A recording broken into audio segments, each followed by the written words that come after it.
ఏమిటమ్మా ఏమైంది? ఎందుకు ఏడుస్తున్నావు? ఏ అడవకి ఏం చేయను బాబు, మీ అమ్మని పట్టున పెట్టుకున్నారు బాబు. ఎవరు? ఇంకెవరున్నారు బాబు, వాళ్లే. రాగినమ్మ కల్పనమ్మ కూడా వాళ్ళ దగ్గరే ఉన్నారంట బాబు. మీరు వాళ్ళని పట్టివ్వటానికి ప్రయత్నం చేస్తే ఆ పిల్లలు కూడా చంపేస్తారంట బాబు. పోలీసులు వచ్చి శవాన్ని హాస్పిటల్కి తీసుకెళ్లారు బాబు.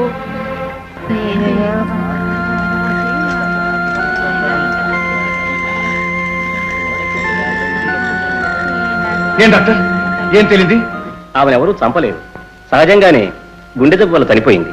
డాక్టర్, ఇన్స్పెక్టర్, న్యాయాన్ని రక్షించాల్సిన మీరు వాళ్ళతోనే చేతులు కలుపుతున్నారు, ప్రాణాలు కాపాడవలసిన మీరు వాళ్ళతోనే చేతులు కలుపుతున్నారు. మాకొచ్చిన రిపోర్ట్లు అలా ఉన్నాయి, మమ్మల్ని ఏం చేయమంటారు? రిపోర్టులు చేతిలోంచి డబ్బు జేబులోకి వెళ్తే మీరు రాసే నోటే మారిపోతుంది, కానీ రాతే మారిపోతుంది. బలవంతంగా చంపినట్లు ఆమె మడి మీద గుర్తులున్నాయి, దారుణంగా చనిపోయినట్టు ఆమె కళ్ళు చెబుతున్నాయి. గొంతు చించుకుని అరిచినా నన్ను కాపాడడానికి ఎవరూ రాలేదని ఆమె నాలుగు చెప్తోంది. అయినా ఆమె సహజంగానే చనిపోయిందని మీరు అంటున్నారు. డాక్టర్, మిమ్మల్ని ప్రభుత్వం క్షమించచ్చు, భగవంతుడు క్షమించచ్చు, కానీ కానీ నేను మాత్రం మిమ్మల్ని క్షమించను. ఏమిటి నీ పిచ్చితనం? నా జానకిని ఎవరూ చంపలేదు, ఎవరూ చంపలేరు కూడా. నా జానకి సహజంగానే చనిపోయింది. అయినా నా జానకిని చంపే శక్తి, ధైర్యం ఎవరికి ఉంటుంది? డాక్టర్లు చెప్పింది నిజం, ఇన్స్పెక్టర్ చెప్పింది నిజం. నా జానకి సహజంగానే చనిపోయింది. నా జానకి పేరు బలమే అంత గొప్పది. ఆనాడు ఆ జానకి 14 సంవత్సరాలు వనవాసం చేసింది. ఈనాడు ఈ జానకి నా కోసం ఎదురు చూసి చూసి తృప్తిగా నా చేతుల్లో కళ్ళు మూసింది. కాదు బావా, ఇది అంతం కాని అరాచకం, స్వార్థపరులు అమాయకుల మీద జరుపుతున్న దౌర్జన్యం. దీనికి భరతవాక్యం పలకాల్సిందే. అందుకే మా చెల్లెల్ని మరొక డాక్టర్ దగ్గరికి తీసుకెళ్దాం, వీళ్ళు చెప్పింది అబద్ధాలు నిరూపిద్దాం. మరో డాక్టర్ దగ్గరకా? దేనికి బావా? చెయ్యని నేరానికి చిత్రహింసలు పెట్టి వాళ్ళు చంపారు, చచ్చిన శవాన్ని ముక్కలు ముక్కలు చేసి వీళ్ళు చిత్రహింసలు పెట్టారు. మళ్ళీ ఈ శవాన్ని ముక్కలు ముక్కలు చేయించమంటావా? వద్దు బావా, నా జానకిని నా చేతితోనే దహనం చేయాలి. దానికి ఏర్పాట్లు చేయి. అలాగే బావా. డాక్టర్ గారు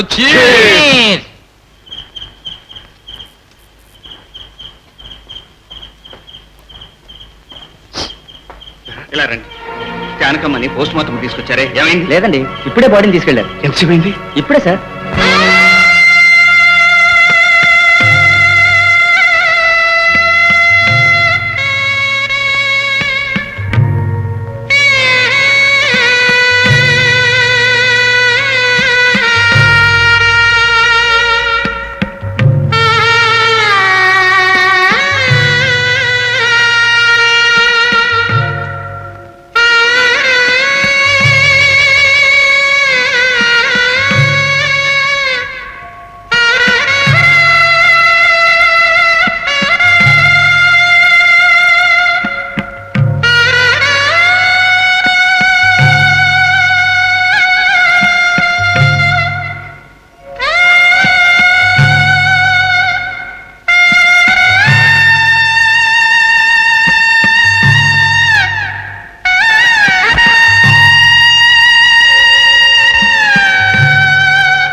ఆగండి, ఇక్కడ ఎవరు ఉండాలి వీలేదు, పండి. వెళ్ళేసేయండి. దేనికి? ఎవరు బావా? పోలీసు. పోలీసులా? దేనికి అరెస్ట్ చేస్తారు? అదే అడుగుతున్నాను. దేనికి దేనికి మమ్మల్ని అరెస్ట్ చేస్తారు? దేనిక పెద్ద మనుషులైన రాంబాబు సత్యబాబులను అనుమానించి వాళ్లే ఈమెను చంపారని దుష్ప్రచారం చేసినందుకు మిమ్మల్ని అరెస్ట్ చేస్తున్నారు. దుష్ప్రచారం కాదు, నిజం. అది ముమ్మాటికి నిజం. నిజమో అబద్ధమో అది ఇక్కడ కాదు, వచ్చి కోర్టులో తేల్చుకోండి. రండి. వస్తాం. మీరు ప్రజల పాలిట దేవుళ్ళు కాదు, ఉన్న వాళ్ళ పాలేళ్ళు. మీ కూలి కిట్టడం కోసం ఎంతటి దౌర్భాగ్యానికైనా తెలియజేస్తారు, ఎన్ని దారుణాలైనా చేస్తారు. మీ అంతు చూడండి నిద్రపోను. బావా, ఆవేశపడకు. జరగవలసింది జరిగిపోయింది. నా జానకి ఎలాగూ తిరిగి రాదు. ఈ చివరి కార్యక్రమం అయినా తృప్తిగా జరగనివ్వు. అయ్యా, ఈ దహన సంస్కారాలు కానివ్వండి. ఆ తర్వాత మీరు ఎక్కడికి రమ్మంటే అక్కడికి వస్తాం. నో, వీల్లేదు. పట్టుకోండి. రండి.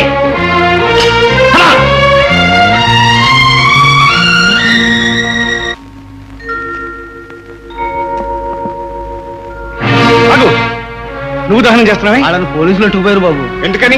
తెలియదు బాబు. చూసావా, న్యాయాన్ని కాపాడవలసిన వాళ్ళు, ధర్మాన్ని రక్షించాల్సిన వాళ్ళు ఎలా రాక్షసులా ప్రవర్తించారో దీన్ని ఎలా సహించాలి? ఒక విధంగా మనుషులుగానే ప్రవర్తించారు. ఈ తల్లి దిక్కులేనిది కాదని, ఒక బిడ్డ ఉన్నాడని, ఆ బిడ్డే ఈ తల్లికి దహన సంస్కారాలు చేయాలని ఆ అవకాశం నాకు ఇవ్వటానికే వదిలి వెళ్ళారు.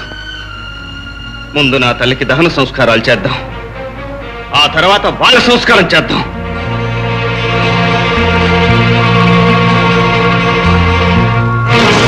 అడుగు సార్. మానవత్వపు విలువలు కాపాడటం కోసం ఒకనాడు రావరావణ యుద్ధం జరిగింది. ధర్మ సంస్థాపనకు కురుక్షేత్ర యుద్ధం జరిగింది. ఏనాడు ఏ యుద్ధం జరిగినా ఒక మార్పు కోసమే జరిగింది. ఈనాడు మనం చేసే యుద్ధం కొత్త మార్పు తెచ్చి తీరాలి. న్యాయస్థానం ఉన్నది మనం రాసుకున్న చట్టాలను కాపాడటానికి కాదని, ఆ చట్టాలు ప్రజల్ని కాపాడటానికే ఉపయోగపడాలని, పోలీసు వ్యవస్థకి ఎవరు ముందు ఫిర్యాదు చేస్తే వాడు నిర్దోషని, చేయబడ్డవాడు దోషి అనే సిద్ధాంతానికి స్వస్తి చెప్పాలని, తప్పుడు సాక్ష్యాలు నమ్మి శిక్ష వేసే కోర్టు ఆఫ్ లా మాకు అక్కర్లేదని, వాస్తవాలు, యథార్థాలు, అసాధ్యాలు సాధ్యాలు అవుతున్న కోర్ట్ ఆఫ్ జస్టిస్ మాకు కావాలని పోరాడతాం. అంతవరకు నిద్రపోం. ఈ వ్యవస్థపై ఇదే మా యుద్ధం. సార్, వాళ్ళు వెళ్ళిపోతున్నారండి. వెళ్ళని. అదేమిటి సార్? అదంతే. అసలైన నేరస్తుల్ని చట్టం నుంచి కాపాడడానికి పెద్ద పెద్ద వాళ్ళ సిఫార్సులుంటాయి. కానీ ఏ నేరం చేయని ఇలాంటి నిజాయితీ పనుల్ని కాపాడడానికి నాలాంటి చిన్న మనుషులు ఉండి తీరాలి. సార్, మీరు పోలీస్ ఆఫీసర్, ఆ సంగతి మీరు మర్చిపోతున్నారు. Yes, you are right. I'm a police officer. I'm a police officer. I'm a police officer. I'm a police officer. ఏమిటి sir? I'm not a police officer.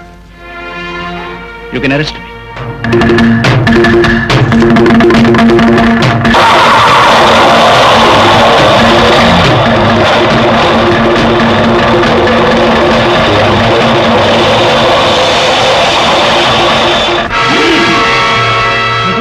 ఇక్కడికి తీసుకొచ్చారేమిటి? ఎక్కడికి తీసుకురావాలో అక్కడికే తీసుకొచ్చాం. మనల్ని పోలీస్ స్టేషన్కి తీసుకురాలేదా? కాదు, పద్ధతి ప్రకారం మిమ్మల్ని చేర్చాల్సిన స్టేషన్ కే చేర్చాం. రాస్కెల్స్. ఎంతకాలం ఎంతకాలం ఇలా మోసం చేసి బ్రతుకుతారా? వాళ్ళేనా బావా? వాళ్ళేనా? పొరపాటు. మేము ఏమీ మోసం చేయలేదు, అంతా సక్రమంగానే చేశాం. ఫస్ట్ వార్నింగ్ ఇచ్చాం, తర్వాత మొదటి హెచ్చరిక శవాన్ని పంపించాం. ఇప్పుడు మిమ్మల్ని తీసుకొచ్చాం. మీ సేఫ్టీ మీరు చూసుకునేటప్పుడు మా సేఫ్టీ మేము కూడా చూసుకోవాలి కదా, అది పద్ధతి. మేము మిమ్మల్ని చంపం, కొట్టాం.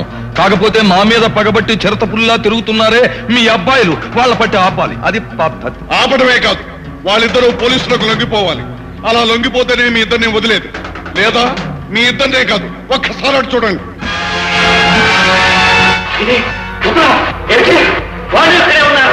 మా ఇద్దరి ప్రాణాల కోసం పద్ధతి ప్రకారం ఇన్ని సంవత్సరాలుగా ఎన్నో ప్రాణాలు తీసిన వాళ్ళం. మీ ఇద్దరి ప్రాణాలు తీయడం మాకు కష్టమో కాదు, వాళ్ళ ప్రాణాలు తీయడం మాకు విషయమూ కాదు.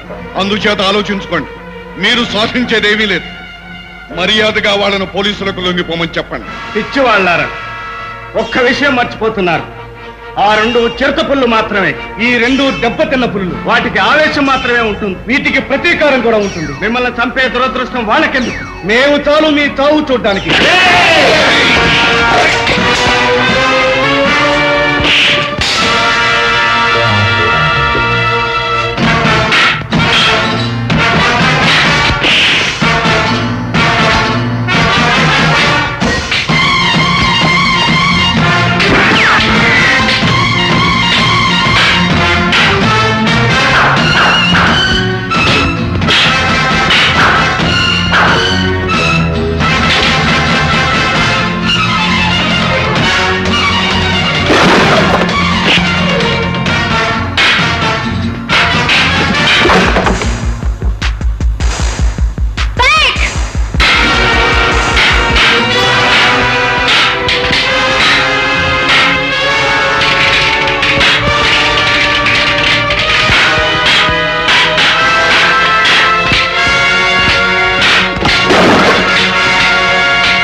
వాళ్ళని వదలండి. వీళ్ళు కావాలో వాళ్ళు కావాలో మీరే చెప్పండి. చెప్పేయడం పద్ధతి. లేదా వీళ్ళు ఉండరు, వాళ్ళు ఉండరు, మీరు ఉండరు. వీళ్ళతో చెప్పించండి. ఏమండి, వీళ్ళు బ్రతికుంటే మనకెందుకు, చచ్చిపోతే మనకెందుకు? మనకు కావాల్సింది వాళ్ళని ఇక్కడ రావద్దని చెప్పండి, వెళ్ళిపోమని చెప్పండి. మాకు కావాల్సింది మీరు, వాళ్ళని ఇక్కడికి రావద్దని పోలీసులకు లొంగిపోమని చెప్పండి. దీంట్లో చెప్పండి. వాళ్ళు ఎక్కడున్నా సరే వినిపిస్తుంది. ఎలా వినిపిస్తుంది? మాకు పద్ధతి ఉంది. నువ్విందులో మాట్లాడితే జీపులో ఉన్న వాళ్ళకి వైర్లెస్ లో వినబడుతుంది. చెప్పు. బాబు, బాబు, నాన్న, బాబు, పెద్దవాళ్ళు మేము చెప్తున్నా వినండి. మేమిద్దరం వాళ్ళ చేతుల్లోనే ఉన్నాం. ఎక్కడున్నారు? చెప్పొద్దు. వాళ్ళే కాదు, మేమిద్దరు కూడా వాళ్ళ చేతిలోనే ఉన్నాం. కల్పన, అయింది. ఎక్కడున్నారో చెప్పండి. చెప్పొద్దు. చెప్పు. మేము ఎక్కడున్నామో మీరు తెలుసుకోలేని తావులో ఉన్నాం. ఎక్కడి నుంచి మాట్లాడతారు? అంత ఎత్తుకొండ మీరు ఎక్కలేరు. ఎత్తుకొండ. బాబు, దారి పొడుగునా కోరీలు, బాంబులు పేల్తాయి. కోరీలే. ఊరి చివర మర్రి చెట్టు దగ్గర మనుషులు కాపలా ఉన్నారు. ఊరి చివర మరీ చెట్టుందా? మర్రి చెట్టు, కోరీలు. ఇక్కడికి వస్తే చంపేస్తారు. పద్ధతి కాదు. విషయాలు చెప్పంటే వివరాలు చెప్తారే. వెంటనే పోలీసులకు లొంగిపోమని చెప్పండి. చెప్పండి. బాబు, మీరు వెంటనే బయలుదేరి నాన్న, నాన్న,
సత్తిబాబుగా పిలువబడే ఈ నగర మేయర్ని, రాంబాబుగా పిలువబడే ఈ నగర వాణిజ్య మండలి చైర్మన్ని అతి దారుణంగా, అతి క్రూరంగా, అతి అమానుషంగా హత్య చేసిన నేరానికి ముద్దాయిలుగా పేర్కొనబడి 1 టౌన్ 2 టౌన్ రౌడీలుగా పేరుబడి హంతకులుగా రుజువు కాబడిన ఈ కిషన్ రాజాలకు సెక్షన్ 301, సెక్షన్ 302ల ప్రకారం యావజ్జీవ కారాగార శిక్ష విధించటమైనది. బాబు బాబు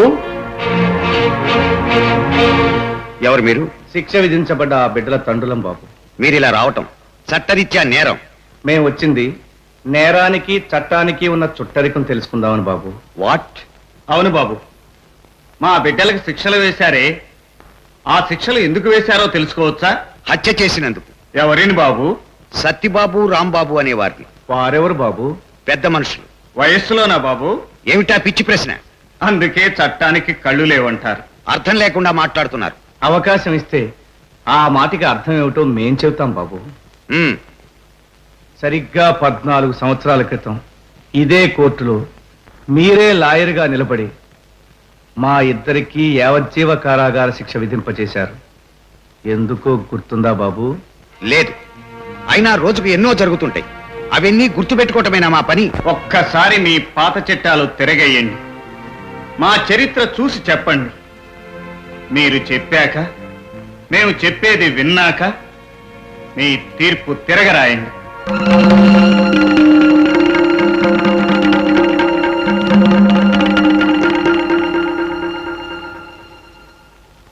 తేదీ 23/3/1969 రాత్రి 7 గంటలకు రాగులపాలెం భూస్వాములైన పానకాలు, పర్వతాలనే పెద్ద మనుషుల్ని హత్య చేసిన నేరానికి కృష్ణారావు, అర్జునరావులు అనబడే వీరిద్దరికీ యావజ్జీవ కారాగార శిక్ష విధించటమైనది. పానకాలు, పర్వతాలు అనే వారిని చంపినందుకేగా మాకు శిక్ష వేసింది. అవును. మరి ఇప్పుడు చనిపోయిన రాంబాబు, సత్యబాబులు ఎవరు బాబు? వారి కొడుకులు. వాళ్ళ బాబులు చచ్చినప్పుడు లేని కొడుకులు వారు చచ్చిపోయిన తర్వాత ఎక్కడి నుంచి పుట్టుకొచ్చారు బాబు? చెప్పండి బాబు.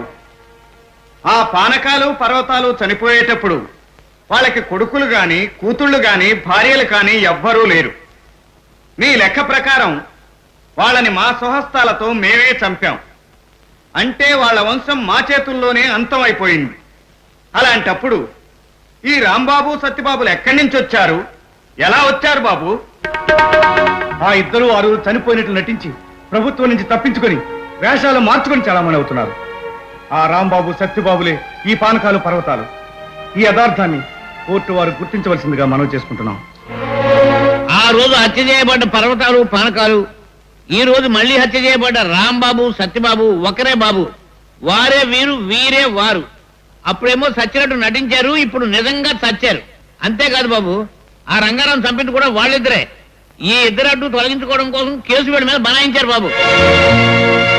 ఇదిగోండి బాబు.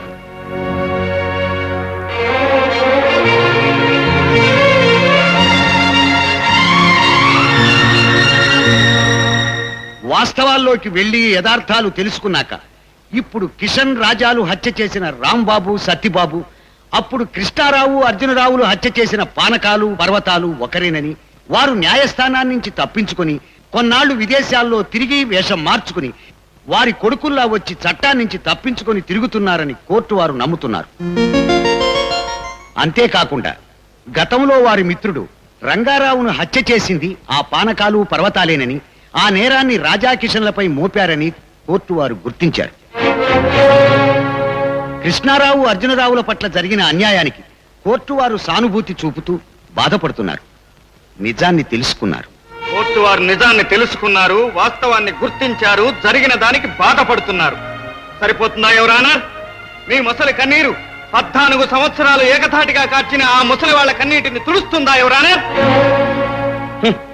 మీరు పడ్డ బాధ, మీరు చూపే సానుభూతి ఎవరిని ఓదార్చడానికి ఎవరానా? యథార్థాన్ని గుర్తించిందిగా మీ న్యాయస్థానం. మరి మా తల్లిదండ్రులకు జరిగిన అన్యాయానికి ఏమి న్యాయం ప్రసాదిస్తారో చెప్పండి. మాకు ఏ న్యాయం అక్కర్లేదు. చెయ్యని నేరానికి మేము శిక్షలు అనుభవించాం. అందుకు మా బిడ్డలకు వేసిన శిక్షలు తొలగించండి, వాళ్ళని విడుదల చేయండి. నోనో, అదేలా కుదురుతుంది? ఎందుకు కుదరదు యువర్ ఆనర్? మీరు హంతకులు. హంతకుల్ని కోర్టు క్షమించరు. మా తండ్రులు హంతకులు కారు. వాళ్ళని మీ కోర్టు క్షమిస్తుంది. క్షమించి వాళ్ళు అనుభవించిన 14 సంవత్సరాల శిక్ష మీ న్యాయస్థానం తిరిగి వెనక్కి తీసుకుంటుందా యువరానర్? మీ న్యాయస్థానం దృష్టిలో ఆ పానకాలు పర్వతాలు ఎప్పుడో హత్య చేయబడ్డారు. ఎవరైనా ఒక్కసారేగా హత్య చేయబడేది. ఆ నేరానికి ఒక్క శిక్షేగా ఉండేది. ఆ శిక్ష ఏదో మేము అనుభవించేశాం. అప్పుడు మీరు మా బిడ్డల్ని వదిలేయొచ్చుగా. వాళ్ళు అనుభవించిన శిక్ష మీరు తిరిగి తీసుకోలేరు. వాళ్ళు పోగొట్టుకున్న ఆనందాన్ని తిరిగి ఇవ్వలేరు. మా ఆనందమే వాళ్ళ ఆనందమైనప్పుడు, మా సంతోషమే వాళ్ళ సంతోషమైనప్పుడు, మాకు జరిగిన అన్యాయానికి కోర్టు తిరిగి ఇవ్వగలిగిన ఒకే ఒక బహుమానం మా బిడ్డలు. మా బిడ్డలు మాకు ప్రసాదించండి. న్యాయస్థానాల విలువ పెంచండి. అమాయకుల పాలిటి న్యాయస్థానాలు దేవాలయాలని చాటి చెప్పండి. అవును.